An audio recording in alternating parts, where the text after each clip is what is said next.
신앙인이라고 다 기쁨이 있는 게 아니고 참 신앙인이 되면은 기쁨이 생기는데 그 기쁨이 무엇일까? 오늘 이제 성경에 있는 단어가 기쁨이란 단어였어요.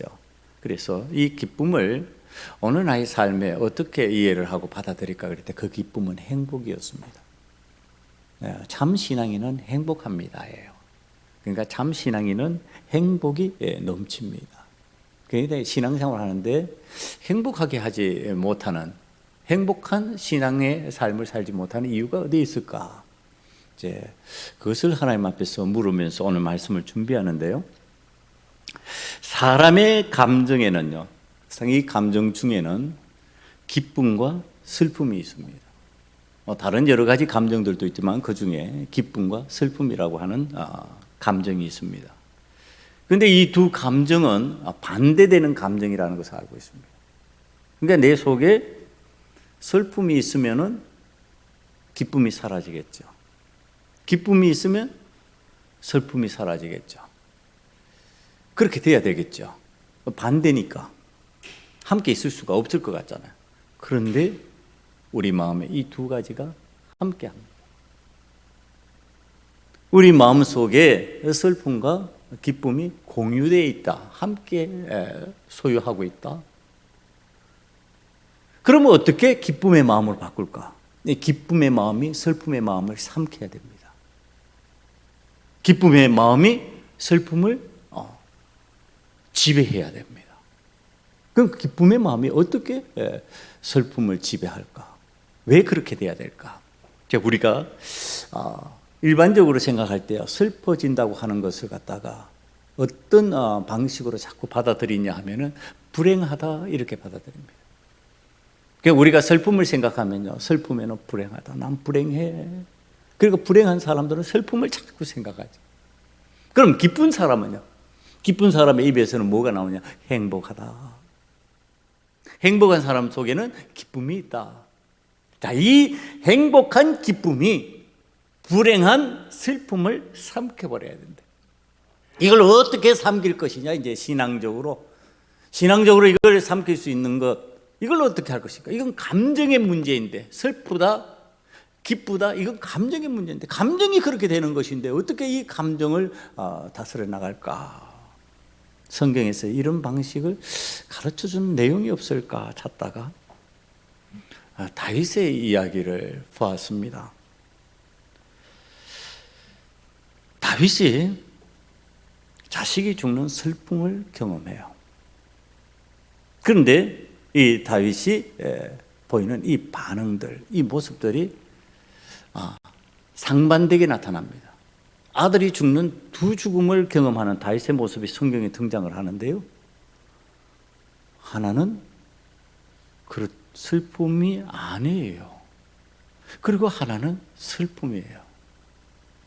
그러면서 그가, 이 다윗이 참 신앙인인데 이걸 어떻게 자신의 삶의 기쁨으로 승화시킬까 성경을 찾아봤습니다. 다윗의 아들, 먼저 이제 슬픔의 죽음을 표현하는 압살롬의 이야기를 합니다. 이 압살롬이라고 하는 왕자는 참으로 멋있는, 그 모습이 아름다운 왕자였습니다. 그러니까 다윗 왕의 왕위를 이을 후보 중에 한 사람입니다. 그만큼 다윗도 압살롬을 사랑합니다. 이 압살롬이 얼마만큼 다윗의 왕위에 가까운 사람이었는지 성경이 사무엘하 15장 5절을 보면은 이렇게 설명을 합니다. 다윗이 이 압살롬을 바라볼 때 이 압살롬의 모습이 이런 거예요. 사람이 가까이 와서 그에게 절하려 하면 압살롬이 손을 펴서 그 사람을 붙들고 그에게 입을 맞추니, 6절이에요. 이스라엘 무리 중에 함께 재판을 청하러 오는 자들마다 압살롬의 행함이 이와 같아서 이스라엘 사람의 마음을 압살롬이 훔치니라. 백성들의 마음이 압살롬에게로 기울어질 정도로 압살롬이 인정을 받는 겁니다. 백성들이 압살롬을 좋아하는 거예요. 자, 이때를 기다리던 압살롬이 백성의 마음이 움직이는 것을 보고서 반역을 일으킵니다. 하나님께서 기름 부어 세우지 않은 압살롬이 자신이 생각하는 대로 반역을 일으키며 도전해 올 때 다윗이 이제 하는 일이에요. 왜? 마음이 슬프겠죠. 아들이 자신을 반역하니까 그게 좋을 리가 없잖아요. 기쁜 일이 아니잖아요. 감정적으로 슬픈 일일 거 아니에요. 근데 그 감정을 추스리면서 이 다윗이 예루살렘 성전을 비웁니다. 사람들이 예루살렘 성전을 비울 때 이 압살롬의 기세가 등등했기 때문에 그렇다 이렇게도 보기도 하지만은 제가 살필 때는 꼭 그런 것만은 아닌 것 같았습니다. 왜 그러냐? 다윗은 백전백승의 용사입니다. 그의 수하의 장수들은요 전쟁에 능한 자입니다. 그러니까 압살롬이 반역을 일으켰다 그래가지고 성을 비우고 도망할 정도의 상황이 아닐 것이라고 저는 생각을 했어요. 그럼 왜 그랬을까? 다윗이 아들을 바라보는 마음이죠. 만약에 그 성에서 항전을 한다 그러면은 이건 부딪혀야 되는 겁니다. 부딪히면은 한쪽은 죽어야 되는 거죠. 반역의 문제이기 때문에 죽여야 되는 상황이 됩니다. 그러니까 그걸 막기 위해 가지고 다윗이 예루살렘 성전을 비웠다. 그걸 어디서 찾을 수 있느냐면 사무엘하 18장 7절로 갑니다. 이렇게 성경이 표현합니다. 거기서 이스라엘 백성이 다윗의 부하들에게 패하며 그날 그곳에서 전사자가 많아 2만 명에 이르렀고, 자 지금 압살롬을 따르던 이스라엘 백성하고 다윗의 부하들이 전쟁을 이제 싸움할 수밖에 없는 상황이 됐어요. 그 상황에서 부딪혔는데 자그마치 2만 명의 전사자가 나왔어요. 압살롬을 따르는 사람들이. 그러니까 이게 완전한 패배입니다. 이 전쟁으로 인해서 압살롬이 죽는 일이 생겨버리는데요. 그게 지금 다윗이 이 정도의 전력을 갖추고 있는 왕입니다. 그런데 피해 주는 거죠. 왜? 죽음으로 몰아가지 않기 위해서. 왜? 죽으면 슬프니까. 죽음은 고통이니까. 반역하다가 죽는다고 하는 의미가 무슨 의미인지 다윗은 알고 있으니까 지금 그 상황을 피하려고 하는 겁니다. 자, 그런데 이 다윗의 왕성을 비울 때 이 압살롬이요, 아버지가 그 성을 피해서 피난을 가니까 이제 자신의 힘이 대단한 줄 알고 다윗을 죽이기 위해서 추격전을 시작합니다. 그래서 이제 전쟁이 일어나는 거죠. 전쟁이 일어나는데 압살롬과 싸우는 상황이 될 때 이 다윗은 알고 있어요. 압살롬이 자신의 적수가 되지 않는다는 것을 알고 있습니다. 자신의 부하 장수들과 싸워서 이기지 못할 것이라는 것을 알고 있습니다. 그래서 부하들에게 이렇게 부탁을 합니다. 사무엘하 18장 5절입니다. 왕이 요압과 아비새와 이때에게 명령하여 이르되 나를 위하여 젊은 압살롬을 너그러이 대우하라 하니 왕이 압살롬을 위하여 모든 군지관에게 명령할 때 백성들이 다 들으니라. 자, 이 싸움이 일어날 수밖에 없는, 전쟁이 일어날 수밖에 없는 상황에서 자기 부하들에게 압살롬 죽이지 말아라, 어떤 상황이 되어도 죽이지 말아라, 지금 당부하는 거죠.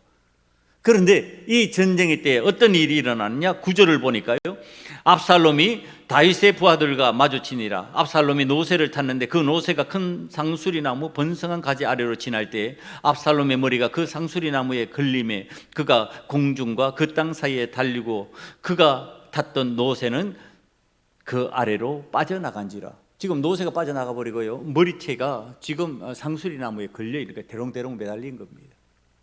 마치 목매단 사람처럼. 자, 이게 왜 이런 일이 일어났을까?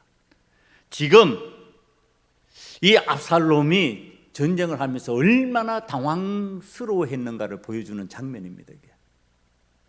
아니, 지금 그 상수리 나무가 자신이 지나갈 때 걸릴 정도의 상황이라는 것이 안 보일 정도로 앞이 분간이 되지 않는 그런 상황이라는 것을 성경이 설명을 해주고 있는 겁니다. 그런데 자, 이때예요.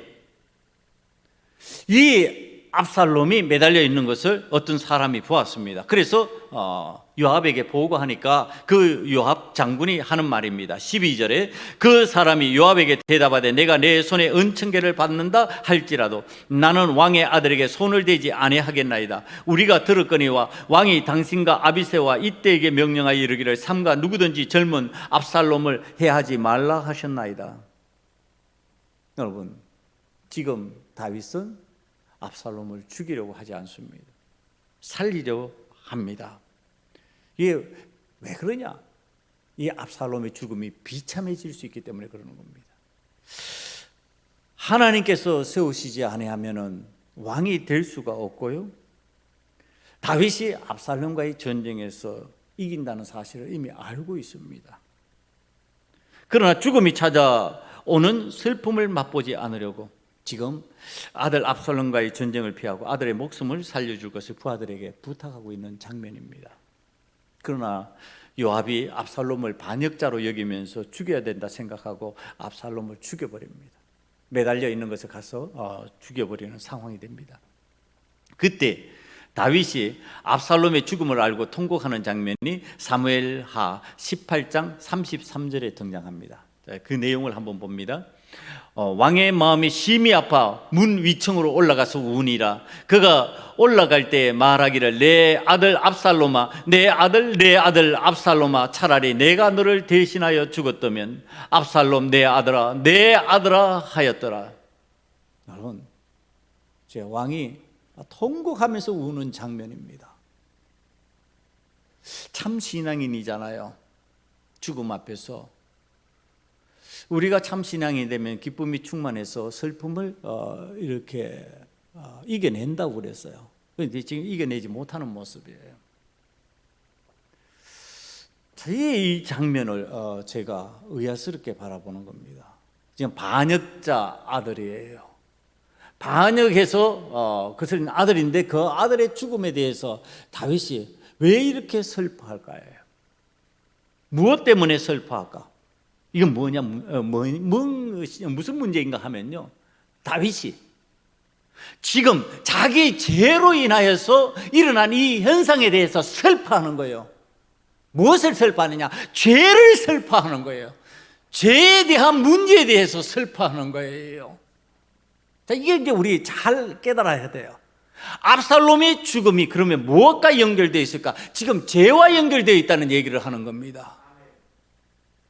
압살롬을 왜 슬퍼했느냐? 압살롬의 죽음을 단순히 슬퍼한 게 아니라 압살롬이 반역을 하고 하나님의 뜻을 거스려버린 것이 바로 죄라는 얘기를 하는 겁니다. 그래서 다윗이 슬퍼하는 거예요. 그런 죽음은 무슨 죽음이냐? 이게 이제 지옥으로 가는, 우리가 아는 지옥이라고 하는 개념에서는 지옥의 죽음이에요. 그러니까 다윗이 슬퍼하는 거예요. 지금 다윗이 이 아이가 죽기 전에 슬퍼하는 것은요, 죄의 문제를 슬퍼하고 그 문제가 끝났을 때는요, 하나님 앞에 멀쩡하게 도는 거예요. 죽음 때문에 슬퍼하는 게 아니었어요. 그러니까 자, 이게 무엇과 관련되어 있을 때요? 죄와 관련되어 있을 때. 자, 우리가 슬퍼할 수 있는 것은 언제? 죄와 관련되어 있을 때만 슬퍼하는 것이다. 여러분, 아무 때나 슬퍼하는 거 아니다. 감정적으로 간다고 해가지고 슬퍼하는데 내가 내 마음대로 슬퍼하는 것이 아니라 죄와 관련된 그 일에 슬퍼해야 할 줄 알아야 된다. 죄와 관련되지 않은 것은 우리가 슬퍼할 이유가 없다라는 얘기를 하는 겁니다.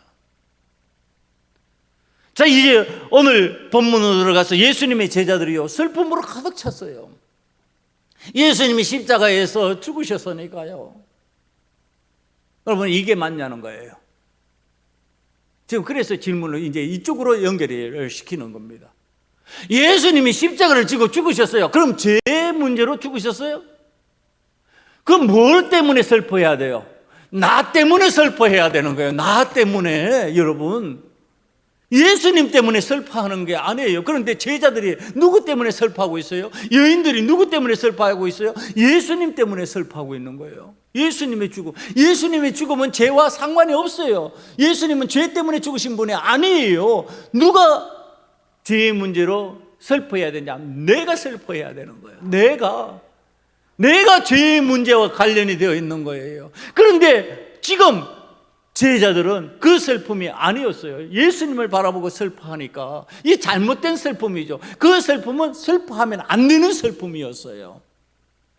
그래서 지금 예수님께서 다시 찾아오신 거예요. 지금 찾아오셔가지고 40일을 이 제자들과 함께 먹고 마시면서 일상의 생활을 하십니다.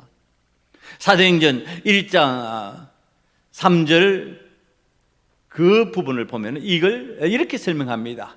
그가 고난을 받으신 후에 십자가를 지신 후에 또한 그들에게 확실한 많은 증거로 친히 살아계심을 나타내서 부활하셔서 40일 동안 그들에게 보이시며 하나님 나라의 일을 말씀하시니라.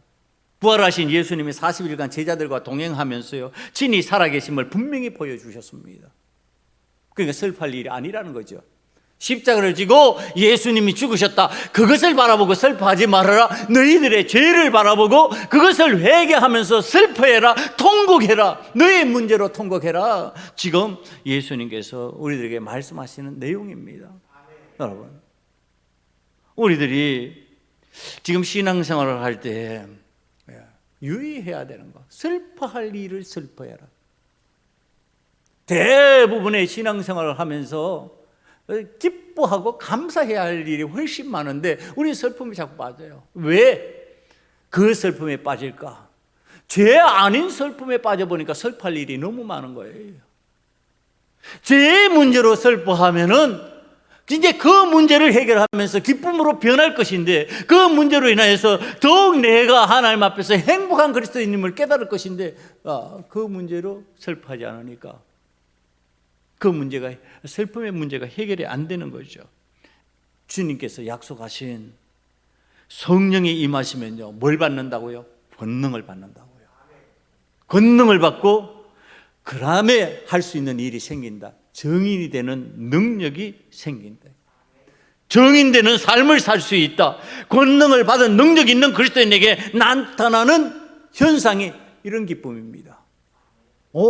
전에 없던 권능이 임하네. 전에는 나에게 이런 일들이 생기지 않았는데 내가 예수 그리스도를 믿음으로 말미암아 성령께서 나에게 임하시니까 나에게 이 능력이 임하네. 이 권능이 임하네. 이 권능으로 내가 뭘 할까? 내가 그리스도를 알려야지. 그리스도의 증인이 되어야지. 그리고 그리스도의 증인이 되는데 그게 기쁨이 되는 겁니다. 그게 행복이 되는 겁니다. 여러분, 이 성령 충만으로 권능이 임하면요 내 몸에서 표현되는 거, 그것이 기쁨일 수밖에 없다. 그것이 감사일 수밖에 없다. 그걸 어디서 찾아볼 수 있느냐? 사도행전으로 다시 들어갑니다. 16장 25절을 보면요 바울과 실라라고 하는 이 두 사람이, 사도 바울과 실라, 이 두 사람이 그들의 사역을 하다가, 전도를 하다가, 복음을 전하다가 모함으로 옥에 갇혔어요. 죄의 문제가 아니죠. 죄의 문제가 아니니까 슬퍼할 이유가 없죠. 슬퍼할 이유가 없는 그 삶을 지금 사는 겁니다. 그리고 그들에게는 성령이 임하여서 권능의 역사가 나타나는 현상이 생기는데, 자, 이렇게 성경이 표현합니다. 한밤중에 바울과 실라가 기도하고 하나님을 찬송하며 제수들이 듣더라. 이에 갑자기 큰 지진이 나서 옥터가 움직이고 문이 곧다 열리며 모든 사람의 매인 것이 다 벗어진지라. 여러분, 이 현상이 나타나는 거예요. 주의 권능이 임하니까, 성령께서 역사하시는 사람이 되니까 지금 그의 삶에 남들이 바라볼 때는 불행한 일이잖아요. 남들이 바라볼 때는 슬픈 일이잖아요. 왜? 내가 좋은 일 하다가 내가 귀신 들린 사람을 물리쳐서 정상인으로 만들어줬는데 그 일로 인하여서 옥에 갇히고 그 옥에 갇힌 일로 인하여서 내가 슬퍼할 수밖에 없을 것이라고 생각하는데 그들은 슬프지 않은 겁니다. 그들은 성령께서 역사하시는데 죄의 문제 아니니까 그 죄의 문제가 아닌 것에 매이지 않는 거예요. 그러면서 지금 기쁨에 찬양을 하고 기도를 합니다. 그랬더니 권능의 역사가 나타나는 거예요. 권능의 현장이 되어버리는 거예요. 그 현장이, 사랑하는 성도 여러분, 오늘 우리들이 이 세상을 살아가면서 내가 슬퍼하는 일이 도무지 그것이 무엇인가? 여러분들이 경제적인 문제로 슬퍼합니까? 그 죄의 문제가 아니잖아요. 슬퍼할 이유 아니라는 얘기를 하는 겁니다. 여러분, 내가 몸이 좀 아프잖아요. 그러면은 그거 슬퍼할 일 아니라는 얘기를 하는 겁니다. 왜? 죄의 문제가 아니니까.